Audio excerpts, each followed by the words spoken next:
बिस्मिल्लाहिर्रहमानिर्रहीम। अस्सलाम वालेकुम दोस्तों, उर्दू फन टीवी में खुशामदीद। मोअज़्ज़ज़ दोस्तों, मोहतरमा सिद्रा सईद बंदेशा को इनके गार्ड्स के साथ गिरफ्तार कर लिया गया था। एक शादी की तकरीब में जदीद असलहा की नुमाइश और सोशल मीडिया पर तशहीर की बिना पर मोहतरमा सिद्रा सईद बंदेशा को इनके गनमैनों के हमरा गिरफ्तार कर लिया गया था। इनको रात गए गिरफ्तार किया गया।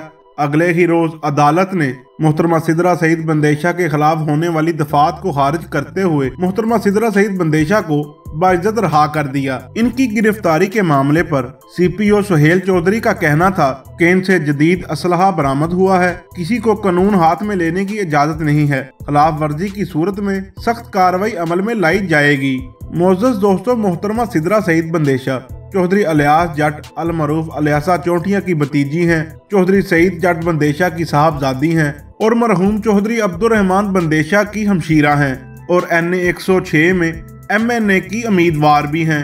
अब दोस्तों, हकाम बाला और अफसरान साहबान से सवाल ये है, एक ऐसी औरत ज़ात जिसका दादा कत्ल कर दिया गया हो, बाप कत्ल कर दिया गया हो, ताया और चचा भी कत्ल कर दिए गए हों और इनका अकलौता भाई भी कत्ल कर दिया गया हो, यहाँ तक के बंदेशा खानदान का एक भी चिराग रोशन नहीं, सभी के सभी अफराद को नींद की वादियों में सुला दिया गया हो। इस खानदान की दुश्मनी में अब तक 30 से 50 अफराद कत्ल हो चुके हैं। तो क्या अब ये औरत जात अपने गनमैनों की बजाय सोटे और कुल्हाड़ियां लेकर बाहर निकला करे? और हुक्काम को ये भी मालूम है कि मोहतरमा सिद्रा सईद बंदेशा पर भी कई बार मुखालिफिन हमला करवा चुके हैं। अब मर्द तो सारे कत्ल हो गए। अगर ऐसा ही चलता रहा तो बंदेशा खानदान की अब औरतें भी मौत की वादी में चली जाएंगी। हमारी अल्लाह से दुआ है कि मोहतरमा सिद्रा सईद बंदेशा और इनके खानदान की अल्लाह हिफाजत करे और हल्का NA 106 में MNA के इलेक्शन में अल्लाह इनको कामयाबी नसीब फरमाए। आज की वीडियो में इतना ही। वीडियो अच्छी लगे तो लाइक एंड शेयर जरूर कीजिएगा और हमारे चैनल उर्दू फन टीवी को सब्सक्राइब कर दें और साथ दिए गए बेल आइकॉन को प्रेस कर दें ताकि नई आने वाली वीडियो